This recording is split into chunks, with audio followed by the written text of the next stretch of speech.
Sir, pabuksan yung likod. Bukas na yan. Ayaw nga eh. Iangat mo lang. Robert, hilahin mo na nga dyan. Baka nga nakalak. Sige, sir. Ano yun?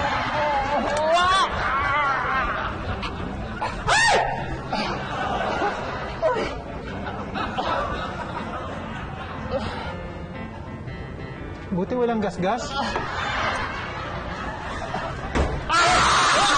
Robert! Sir? Buksan mo!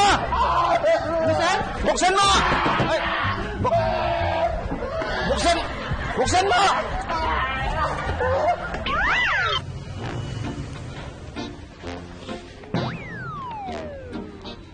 Bitch. Oh. May sasabihin sana ako sa'yo. Ano yun?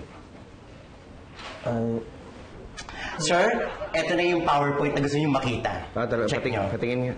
Ito. Ay! Ay! Sorry! Sorry! Ano nangyari? Hindi ko sinasadya. Ano ba yan? Teka, sandali. May sasabihin. Ano yung sasabihin mo? Ha? Ano yan? Ano raw? Masakit ba? Ikaw naman kasi eh.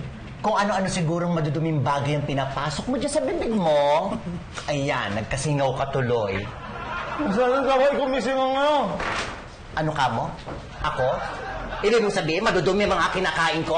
Ha? Ay, oh, tama na yan. Gamitin mo.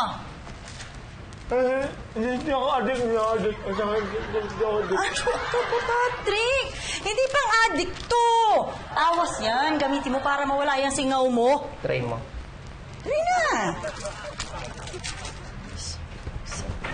Ay. Hoy! Patrick, ano ka ba? Hindi dyan. Singaw mo sa bibig. Naputok rin ako.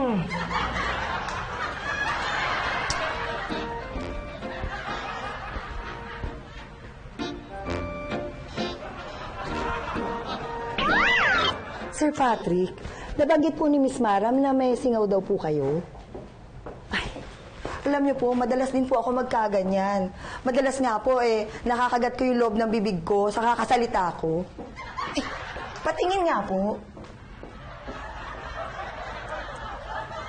Ay! Ang laki, grabe. Naku, ang sakit nga niyan. Kaya pala siguro kayo hindi nagsasalita no? Eh di hindi rin kayo nakakakain ng maayos.